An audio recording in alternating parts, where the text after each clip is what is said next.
How can a grain of wheat that dies produce much grain? This is the question that we seek to answer today as we continue our verse-by-verse study of the book of John on walking through the Bible.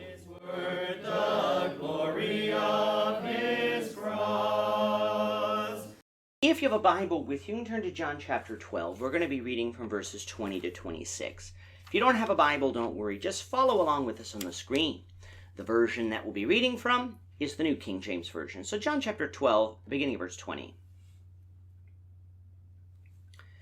Now there were certain Greeks among them who came up to worship at the feast. Then they came to Philip, who was from Bethsaida of Galilee, and asked him, saying, Sir, we wish to see Jesus. Philip came and told Andrew, and in turn Andrew and Philip told Jesus. But Jesus answered them, saying, The hour has come that the Son of Man should be glorified. Most assuredly I say to you, unless a grain of wheat falls into the ground and dies, it remains alone. But if it dies, it produces much grain.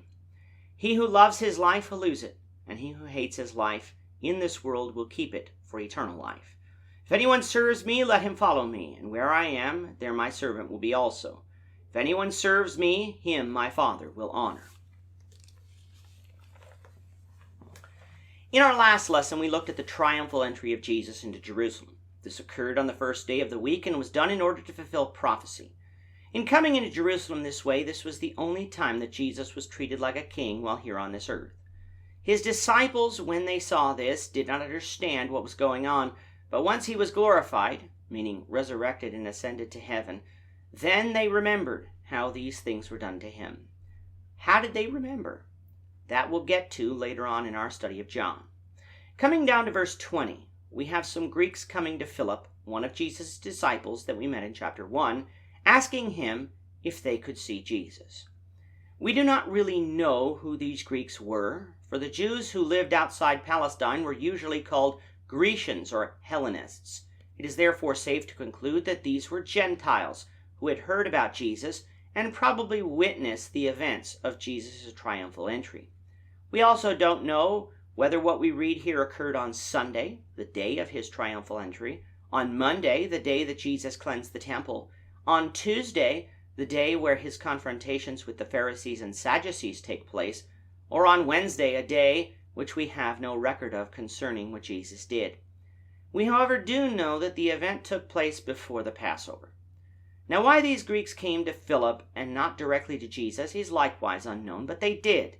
And Philip went to Andrew, Peter's brother, who then both took the request before Jesus.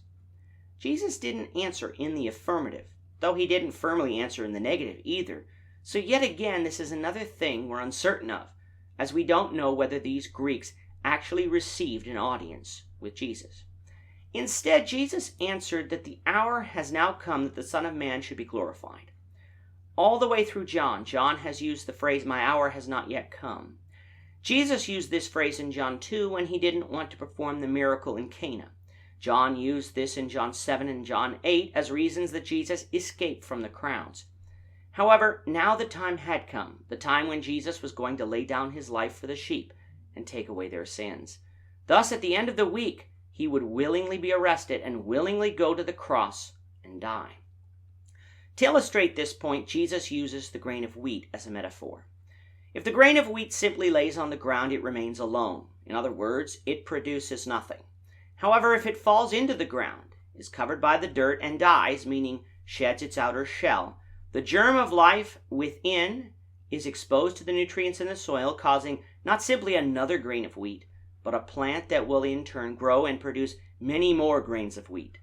What Jesus is saying then is that while he is on this earth, mankind remains in sin without any hope of eternal life. It was going to require his death, which would pay the price for sin, would atone for sin, that would produce this new plant that in turn would produce much fruit. And that's exactly what Jesus' death accomplished. From it, Jesus did pay sin's price, was resurrected. His church is the plant that was produced, of which he is the head, and the collection of people in this church are the fruit. Think about that. From one man, the spiritual life of many, many others was secured. Jesus concludes this section by saying that he who loves his life will lose it, and he who hates his life in this world would keep it for eternal life. There really is a twofold meaning to this statement by Jesus here. The first meaning pertains to Jesus. If Jesus loved his life more than he valued mankind, then he wouldn't secure life for others. But if Jesus hated his life, in other words, he was willing to surrender it, then others could obtain eternal life. The second meaning is how we usually apply a statement from Jesus like this, which is that what Jesus was saying is paradoxical. If you love this life more than God, you will actually lose your life, meaning you'll lose your spiritual life because you'll be cast into hell for all eternity. But if you hate your life, meaning you value God more than life, you'll keep your life in eternity with God in heaven. If anyone is going to serve God, though, they're going to have to follow Christ and serve Christ. If we will do such, the Father will honor us with a place in heaven. With that, our time is up for today. The Lord willing, we hope you'll join us for tomorrow's discussion of John chapter 12, verses 27 to 36, as we continue our walk through the Bible, one verse at a time. Thank you for watching today's episode. We hope that you found it edifying and ask that you not only subscribe to our channel and podcast, but that you like and share this episode among your friends, so that the saving gospel of Jesus Christ can go out to the whole world.